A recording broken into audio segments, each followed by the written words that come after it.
السلام علیکم ورحمۃ اللہ وبرکاتہ۔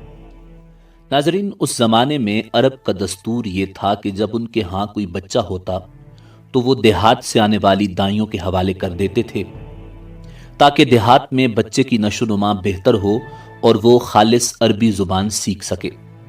دائیوں کا قافلہ مکہ میں داخل ہوا۔ انہوں نے ان گھروں کی تلاش شروع کی جن میں بچے پیدا ہوئے تھے۔ اس طرح بہت سی دائیاں جناب عبد المطلب کے گھر بھی آئیں۔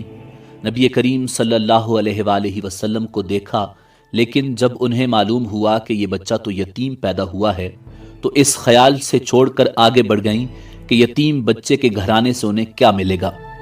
اس طرح دائیاں آتی رہیں اور جاتی رہیں۔ کسی نے آپ کو دودھ پلانا منظور نہ کیا، اور کرتی بھی کیسے؟ یہ سعادت تو حضرت حلیمہ سعدیہ رضی اللہ تعالی عنہا کے حصے میں آنا تھی۔ جب حلیمہ مکہ پہنچی تو انہیں معلوم ہوا سب عورتوں کو کوئی نہ کوئی بچہ مل گیا ہے، اور اب صرف وہ بغیر بچے کے رہ گئی ہیں، اور اب کوئی بچہ باقی نہیں بچا۔ ہاں، ایک یتیم بچہ ضرور باقی ہے جسے دوسری عورتیں چھوڑ گئی ہیں۔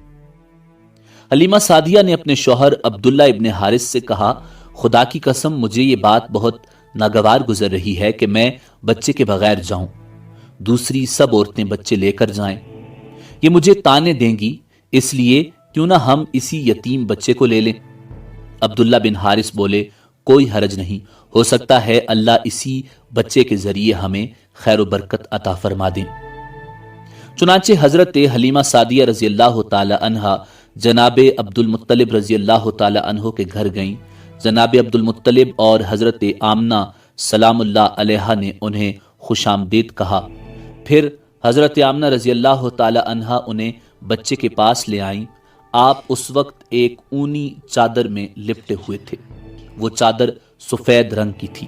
آپ صلی اللہ علیہ وآلہ وسلم کے نیچے ایک سبز رنگ کا ریشمی کپڑا تھا۔ آپ سیدھے لیٹے ہوئے تھے۔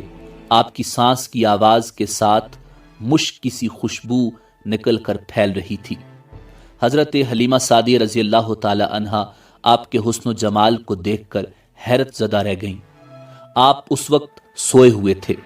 انہوں نے جگانا مناسب نہ سمجھا، لیکن جو ہی انہوں نے پیار سے اپنا ہاتھ آپ کے سینے پر رکھا، آپ مسکرا دیے اور آنکھیں کھول کر ان کی طرف دیکھنے لگے۔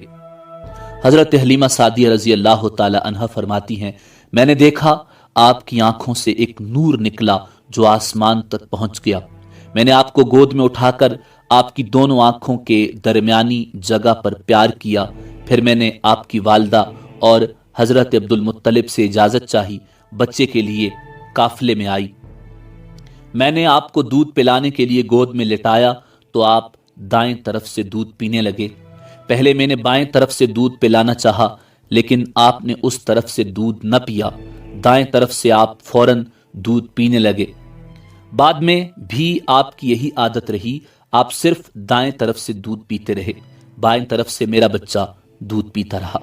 پھر قافلہ روانہ ہوا۔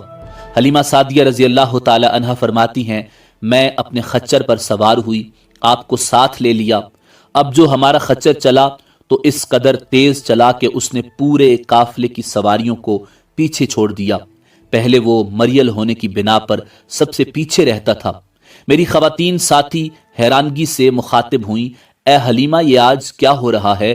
تمہارا خچر اس قدر تیز کیسے چل رہا ہے؟ کیا یہ وہی خچر ہے جس پر تم آئی تھی اور جس کے لیے ایک ایک قدم اٹھانا مشکل تھا؟